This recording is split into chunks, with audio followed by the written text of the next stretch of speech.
រដ្ឋមន្ត្រីការពារជាតិថៃថាបើកម្ពុជាបំពេញលក្ខខណ្ឌកាន់តែលឿនទីហ៊ានក៏នឹងត្រូវដោះលែងកាន់តែលឿនដែរ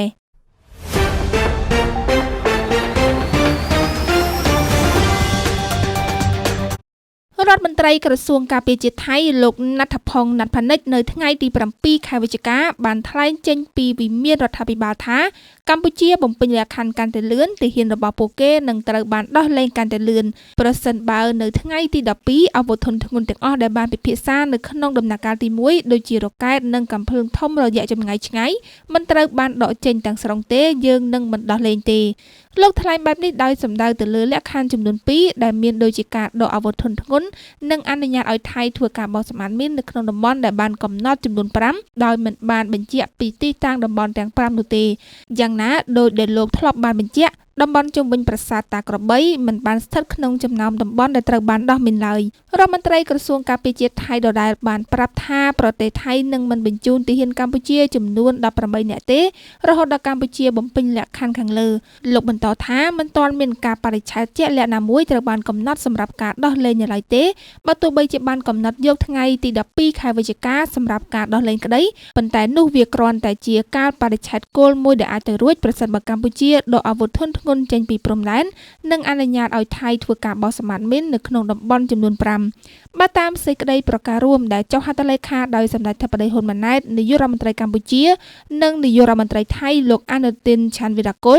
ដោយមានប្រធានាធិបតីសហរដ្ឋអាមេរិកនិងនាយករដ្ឋមន្ត្រីម៉ាឡេស៊ីធ្វើជាសាក្សីនៅទីក្រុងកូឡាឡាំពួរកាលពីថ្ងៃទី26 ខែតុលាកន្លងទៅក្នុងនោះភាគីទាំងពីរបានឯកភាពបន្ធូរបន្ថយភាពតានតឹងផ្នែកយោធាក្រោមការអង្កេតនិងផ្ទៀងផ្ទាត់ដោយក្រុមអង្គការអាស៊ាន AOT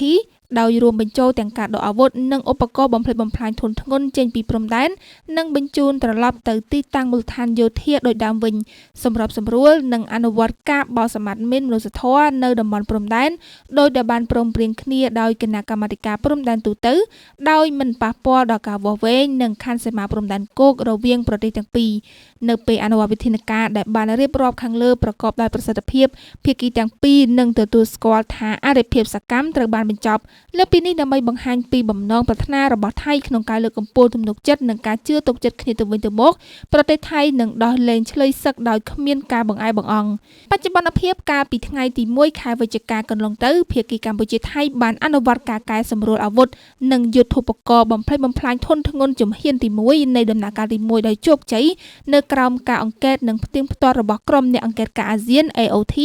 ខណៈជំហានទី2នៃដំណាក់កាលទី1នឹងធ្វើឡើងនៅថ្ងៃទី8 ខែវិច្ឆិកាខាងមុខជាមួយគ្នានៅថ្ងៃទី7 ខែវិច្ឆិកាឆ្នាំ2025នេះក្រុមការងារសម្របសម្រួលចម្រុះកម្ពុជាថៃលើការងារដោះមីនមនុស្សធម៌បានប្រគល់ភារកិច្ចជូនក្រុមការងារនៃមជ្ឈមណ្ឌលសកម្មភាពកម្ចាត់មីនស៊ីម៉ាក់និងក្រុមការងារនៃមជ្ឈមណ្ឌលសកម្មភាពកម្ចាត់មីនថៃ TMAC ឲ្យជួបប្រជុំពិភាក្សាការងារបច្ចេកទេសដើម្បីពិនិត្យតំបន់សាឡបងក្នុងតំបន់អធិភាពនៅព្រំដែនដែលស្ថិតនៅឃុំអូបេជាន់ស្រុកអូជ្រៅខេត្តបន្ទាយមានជ័យប្រទេសកម្ពុជាទល់មុខឃុំនូតម៉ាក់មូនស្រុកគោកសុងខេត្តសាកៅប្រទេសថៃ